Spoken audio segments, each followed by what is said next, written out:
నామానికి మహిమ కలుగును గాక. అందరికీ వందనాలు. ఈరోజు దేవుని వాగ్దానం యోహాను సువార్త 15:1. నేను నిజమైన ద్రాక్షావల్లిని, నా తండ్రి వ్యవసాయకుడు. దేవుని నామానికి మహిమ కలుగును గాక.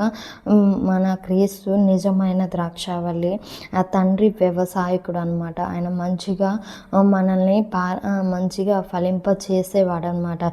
విత్తనం వేసిన కానుంచి ఒక వ్యక్తి ఎంతగా కష్టపడి నీళ్లు పోసి ఎరువు వేసి ఇంకా దానిని బాగుగా కట్టి శుభ్రం చేసి ఇంకా దాన్ని ఫలించిన దాకా కాపు కాస్తాడు. అలాగే తండ్రి అయిన దేవుడు కూడా మన కోసం ఎంతో కాపుదల ఇస్తున్నాడు అనమాట.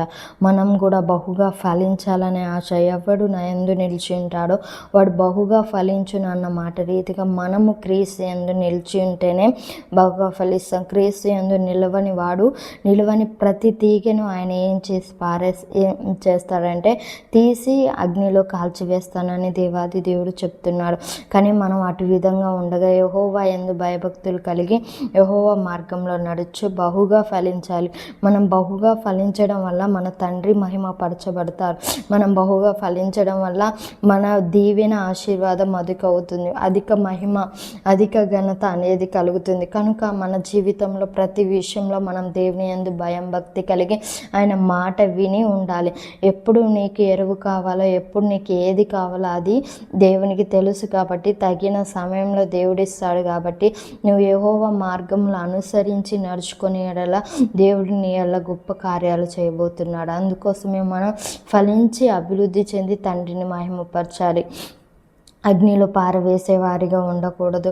1 సంవత్సరం దానికి నేను టైం ఇస్తున్నాను, ఇంకా దాన్ని మంచిగా చేసి కడతాను అని కావలివాడు అన్నప్పుడు దేవుడు సమయం ఇచ్చాడు. మారు మనసు పొంది మనం దేవుని వైపు తిరిగిన ఎడల మన ఆత్మను మనం రక్షించుకొని దేవుని నామాన్ని మహిమపరుస్తామన్నమాట. ఇంకా దేవుడు చెప్తున్నాడు, ఫలించే తీగను మరీ అధికంగా నేను ఫలింపచేస్తాను. ఇంకా ఎవరైతే మంచి సుగుణాలతో దేవుని యందు భయం భక్తి కలిగి దేవుని యందు నమ్మిక ఉంచి పరిశుద్ధంగా పవిత్రంగా ఉంటారో వారిని దేవుడు బహుగా ఫలింపచేస్తారు. ఇంకా వారికి కావాల్సిన దీవెనలు అధికంగా ఇస్తారని దేవాది దేవుడు సెలవిస్తున్నాడు. కనుక మనం నమ్మిక కలిగి ఉంటే మన దీవెన అభివృద్ధి చేస్తానని దేవుడు సెలవిస్తున్నాడు.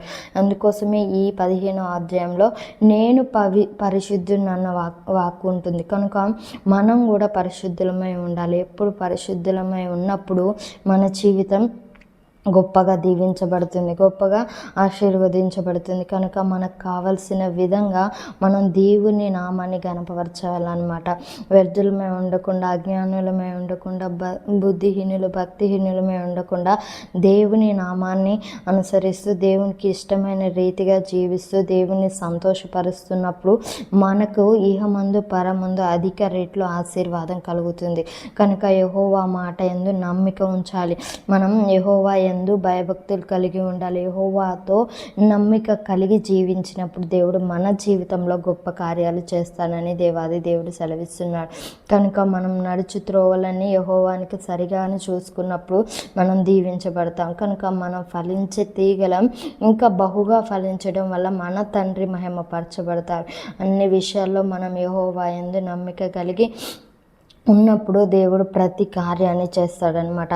అప్పుడు యెహోవా యందు విశ్వాసం ఉంచి జీవిస్తున్నప్పుడు ప్రతి మేలు మన జీవితంలో జరిగి మనం బహుగా ఫలిస్తామన్నమాట. కనుక ప్రతి విషయంలో దేవుని నామానికి మహిమకరంగా ఉండి మన జీవితంలో దేవుని వైపు సాగుతూ ఉన్నప్పుడు దేవుడు మన ముందర మార్గాన్ని సలారం చేసే దేవుడు. మన మార్గాన్ని సలారం చేసినప్పుడు మన జీవితంలో జరగబోయే ప్రతి ఒక్కటి కూడా సఫలంగా క్షేమంగా అది మంచిగా జరుగుతుంది అన్నమాట. కనుక మనం దానికోసం ఏం చేయాలంటే యెహోవా మాట వినాలి. అప్పుడు యెహోవా మనకి ముందుగా నడిచి మన మార్గాలు సలారం చేసి మనకి దీవెన ఆశీర్వాదాన్ని ఇస్తాడనమాట. దేవుడి వాక్యాన్ని దీవించుగాక. ప్రార్థించుకుందాం. స్తోత్రములు తండ్రి, మహాగణుడు అయిన నా యేసయ్య, ఎంతోమంది నశించిపోతున్నారయ్యా, వారికి నీ జ్ఞాపకం చేసుకోండి. మేము రక్షించబడిన మేము నీలో బహుగా ఫలించాలయ్యా. ఎక్కడ ప్రభా మాలో చేదైన వేర్లు ఉన్నాయో అవన్నీ పీకివేసి ప్రభా మంచి వేర్లను ఉంచి ప్రభ నీతిని రాజ్యాన్ని మాకు అనుగ్రహించండి. ఇంకా నీ యందు బహుగా ఫలించాలయ్యా. ఏమైనా మాలో చెడు ఉంటే అది తీసివేయండి అయ్యా. పరిశుద్ధతను మాకు దయచేయండి అయ్యా. పవిత్రాన్ని దయచేయండి. రక్తాన్నితో మమ్మల్ని సమస్త ప్రజల్ని కడగండి అయ్యా. యేసునామములో ప్రతి వ్యక్తిని వైపు తిరుగుటకు సహాయం దయచేయండి. యెహోవా యందు భయభక్తులు కలివాడు ఎలా ఆశీర్వదింపబడతారో ప్రతి బిడ్డకి చూపించండి అయ్యా. మేలుతో నింపండి అయ్యా. జ్ఞానమును దయచేయండి అయ్యా. ఈ దినాన ఎక్కడికి వెళ్ళినా ఏ పని చేసినా క్షేమం, దీవెన, ఆశీర్వాదం, మేలు, విజయాన్ని దయచేయండి. పరిశుద్ధాత్మతో నింపి నడిపించి నీవే ఆశీర్వదించి అభిషేకించి వాడుకొని ప్రభా యేసయ్యా ఈరోజు రావాల్సిన ప్రతి అవసరాన్ని తీర్చండి. దేవదూతల్ని తోడుగా ఉండి నడిపించమని, నీతిని రాజ్యాన్ని మాకు దయచేయమని నజరేయుడైన యేసుక్రీస్తు నామమున అడిగి వేడుకుంటున్నాం తండ్రి. ఆమేన్. Praise the lord.